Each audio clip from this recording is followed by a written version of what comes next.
కదా, అందువల్ల Yeah.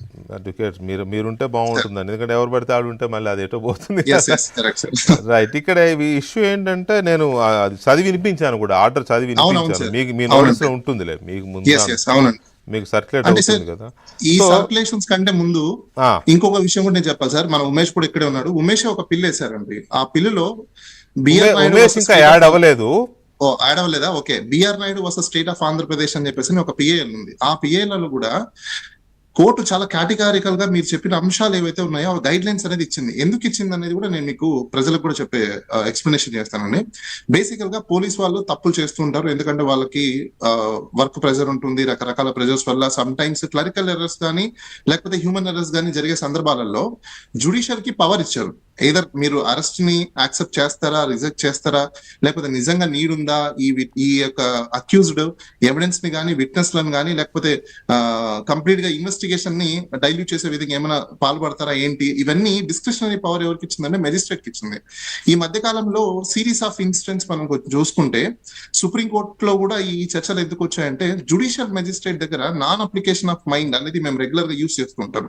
ఈ నాన్ అప్లికేషన్ ఆఫ్ మైండ్ ఎప్పుడైతే వాళ్ళు అప్లై చేయకుండా ఇలాంటి సోషల్ మీడియా కేసెస్ కి కానీ లేకపోతే లెస్ దాన్ 7 years ఉన్న అర్నేష్ కుమార్ జడ్జ్మెంట్స్ లో ఏదైతే గైడ్ లైన్స్ ఇచ్చారో వాటి గురించి కానీ ఫాలో అవ్వకుండా ఒక ఇండిపెండెంట్ గా ఇండివిజువల్ పర్సన్ ని ఇమీడియట్ గా రిమాండ్ కి పంపించడం వల్ల ఏమవుతుందంటే సార్, మనకు కాన్స్టిట్యూషన్ లో ప్రొవైడ్ చేసిన ఆర్టికల్ 14, 19, 21 ఇవి ఎఫెక్ట్ అవుతుంది. మీరు ఒకసారి అబ్జర్వ్ చేసి మీరు సాటిస్ఫై అయిన తర్వాత చెయ్యండి అని చెప్పేసి అని. ఒకవేళ అలా చేయలేదనుకోండి డిసిప్లినరీ ప్రొసీడింగ్స్ కూడా మేము తీసుకునే అవకాశాలు ఉన్నాయి. ఎందుకు ఇచ్చారంటే జడ్జెస్ కి కూడా హ్యూజ్ వర్క్ ఉంటుంది ఎవ్రీడే.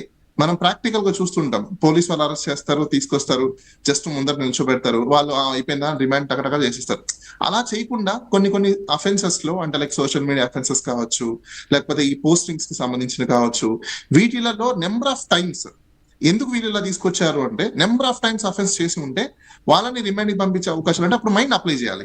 అలా కాకుండా సింగిల్ టైం లేకపోతే 2 times 3 times ఇలాంటివి ఆ డెరిగేటివ్ కామెంట్స్ పెద్ద అఫెన్సెస్ గా లేనప్పుడు మనం ఇప్పుడు చూసాం. ఎందుకు ఈ సర్కులర్ తీసుకొచ్చారంటే సుప్రీంకోర్టు ఒక జడ్జ్మెంట్ ఇచ్చింది రీసెంట్ గానే, ఆ ఇమ్రాన్ కి సంబంధించిన జడ్జ్మెంట్. ఆ జడ్జ్మెంట్ లో కొన్ని కేటగారికల్ గా వాళ్ళ కామెంట్స్ ఇచ్చింది. అంటే జస్టిస్ ప్రివైల్ అవ్వకుండా ఉన్నప్పుడు ఫైట్ చేసే అవకాశాలు ఉంటాయి, దాన్ని కూడా మనం డెరిగేటివ్ కింద తీసుకోకూడదు. అలాంటి కామెంట్స్ చేసినప్పుడు రిమాండ్ ఒకవేళ తీసుకొని వస్తే జడ్జెస్ ఎక్కడైనా మనము అంటే లైక్ మ్యాజిస్ట్రేట్స్ మైండ్ అప్లై చేసి వాళ్ళ యొక్క రైట్స్ ఎక్కడ వైలేట్ అవుతుందా లేదా అని చెక్ చేసుకొని వాళ్ళని రిమాండ్ చేయండి అనే ఒక సర్కులర్ గైడ్ లైన్స్ అండి. అంతేగాని ఇదేదో పోలీస్ వాళ్ళకి ఒక చంపపెట్టులానో లేకపోతే పోలీస్ వాళ్ళకి ఇంకొకలానో అయితే కాదు. బట్ కానీ పోలీస్ వాళ్ళు చేసే తప్పుల మీద జుడిషియల్ వాళ్ళ రివ్యూ చేసి యాక్సెప్ట్ చేయండి అనే ఒక గైడ్ లైన్స్ ఇది.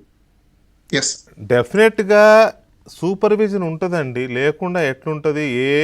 నాట్ ఓన్లీ జుడిషియరీ, ఎందులోనైనా ఉంటుంది, జుడిషియరీలో ఇంకా ఎక్కువ ఉంటుంది. ఎందుకు అని అంటే సమాజంలో జరిగే దేన్నైనా కాపాడే శక్తి న్యాయ వ్యవస్థకే ఉంది కదా. దేశంలో కానీ రాష్ట్రంలో అమరావతి విషయంలో కోర్టు లేకపోతే పరిస్థితి ఏంటి?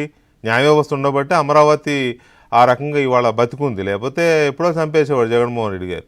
అట్లాగే మిగతా విషయాల్లో కూడా ఎంతోమంది మీద కేసులు పెట్టి 5 ఏళ్ళు నానా బీభత్సం చేశారు. ఆ రోజుల్లో కోర్టులు ఉన్నాయి కాబట్టే కొంతవరకు చాలామంది సేవ్ అయ్యారు. అక్కడ దాకా ఎందుకండి, చివరికి జడ్జెస్నే కరోనా గదిలో పెట్టి వీళ్ళని గదిలో పెట్టాలని మాట్లాడిన వాళ్ళు, సోషల్ మీడియాలో పోస్టులు పెట్టిన వాళ్ళు ఉన్నారు. అయినా కూడా జడ్జెస్ చాలా రెస్ట్రెయిన్గా ఉన్నారు. ఎక్కడ కూడా వాళ్ళు పేషెన్స్ లూజ్ అవ్వకుండా. That is the beauty of Indian judiciary. అలాంటి జుడిషియరీ 1కి 2 సార్లు తన డిపార్ట్మెంట్స్కి, పర్టికులర్గా మ్యాజిస్ట్రేట్స్ డిపార్ట్మెంట్స్ కాదు, సబార్డినేట్స్ అనుకోండి, జ్యుడిషియల్ మ్యాజిస్ట్రేట్స్ అనుకోండి, వీళ్ళకి ఎప్పటికప్పుడు పై కోర్టులు అంటే హైకోర్టు కానీ సుప్రీంకోర్టు కానీ కొన్ని అలర్ట్స్ ఇస్తూ ఉంటారు, లేకపోతే గైడ్లైన్స్ ఇస్తూ ఉంటారు, ప్రిన్సిపల్స్ ఇస్తూ ఉంటారు. వాటిని రిపీటెడ్గా